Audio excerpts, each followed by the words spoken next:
Now, I know I said I wouldn't do the Irish accent again, but I'm filming this on St. Patrick's Day, and I always talk in Irish accents on St. Patrick's Day, so you're just going to have to deal with it. Hi everyone, it's Jenny. Happy St. Patrick's Day to you all. Whether or not you celebrate it, I am here to spread the Irish joy. I am thoroughly enjoying the Irish Readathon, and I thought I read enough books to do a mid-month wrap-up. And Lord knows I'm not normally organised enough to even do a monthly wrap-up. I still haven't done a January or February wrap-up, but here we are. I can get excited about Irish literature. So I want to talk about first some poetry. So I read Death of a Naturalist and 100 Poems by Seamus Heaney. Quite a few of these are in here because this is his first collection, but I just think he's an incredible poet. He writes a lot about the land and working the land and the history of his family, ploughing, and about the bog people, as they're called, and family. He's just very quintessentially Irish, and I love that about him. And this is an incredible first collection. A lot of his most famous poems like Follower and Digging and Midterm Break are in this, but this was a really tender collection because actually I've read that it was collected by his family, and he actually talked about this idea but sadly died before he got to realise it. So it's really personal, the dedications from the family and the whole idea of this. I just loved it so much, and if you want an overview of someone who has so many collections, it's a great place to go. And then sadly the book I didn't like, let's get that out the way now, shall we? So this is Loving by Henry Green, which I'm really sorry to say I DNF'd. I don't often do that, but I got a good 75 pages in and nothing was happening. It's set in World War II. It's in a manor house. It's about the servants, and the butler at the beginning is dying. He's very ill, and it's about the person who's under him trying to move up and promote himself, and the maids having to stay away from the Irish because they're English, which I found quite interesting, but none of the characters were really engaging. And I just thought because it was during a wartime, war would be going on. I thought maybe it'd be the hospital for soldiers or something, but nothing was happening. So I gave up on it, but I don't feel bad because this isn't actually an Irish writer. So that's obviously why it's not as good. But then a really interesting and different text that I did enjoy is Keynotes and Discourse by George Edgerton, who is just such an interesting Victorian writer. I know she's like really close to the Edwardian time period because she wrote right at the end of the century, but these two short story collections. I had read the first one, I had not read Discourse. I'm really glad because I actually enjoyed Discourse more than Keynotes, but it's a really modern way of writing, really feminist.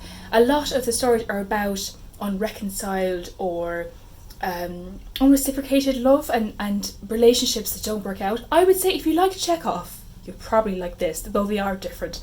But there's a lot of discussions between women about not wanting to get married or just the hopelessness of being a wife and how they're so bored and not satisfied with it and how they want more. And those discussions are just incredible to read now, thinking when they were written. And I loved them so much, and it's a great Irish writer I think most people don't know about, so I'd really, really recommend you check her out if you want something a bit different.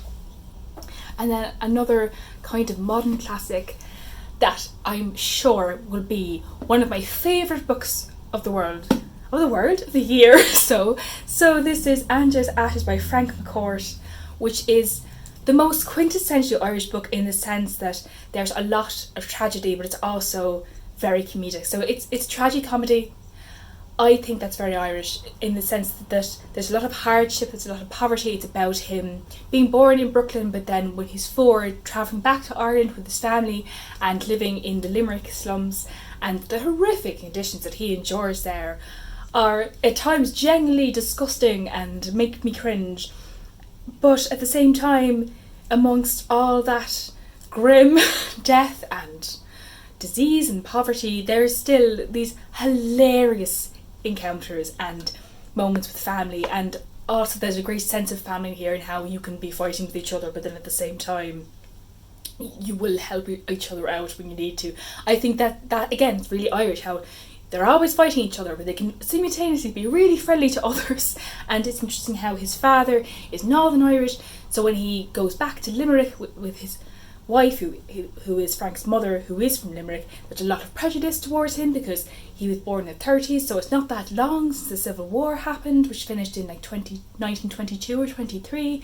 So obviously there's a split there between the North and the Republic. So it's really illuminating as a piece of history, and the way it ends is really hopeful. I just loved it so much, and I know Dina, who I buddy read this with, also really enjoyed it, and there's a strong sense of like religion and community there, and how there's no time for self-pity because everyone is experiencing this same situation of living in poverty, so you just have to get on with it. Really, it is incredible, and I loved it so much. So those are the books that I've enjoyed the most so far.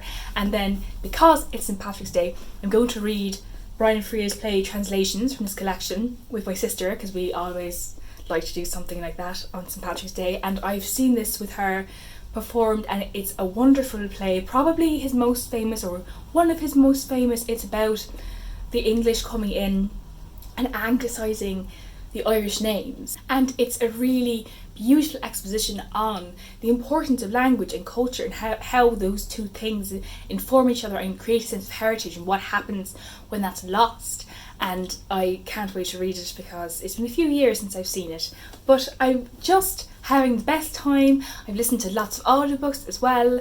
I'm sure there'll be more great books to talk about in my wrap up. I've just started Hamlet as well, which is wonderful, so I hope you're having a great time. I'm going to have an Irish stew tonight. I'm very excited about it, and happy St. Patrick's Day. I will see you soon for more Bookish Shenanigans. Bye!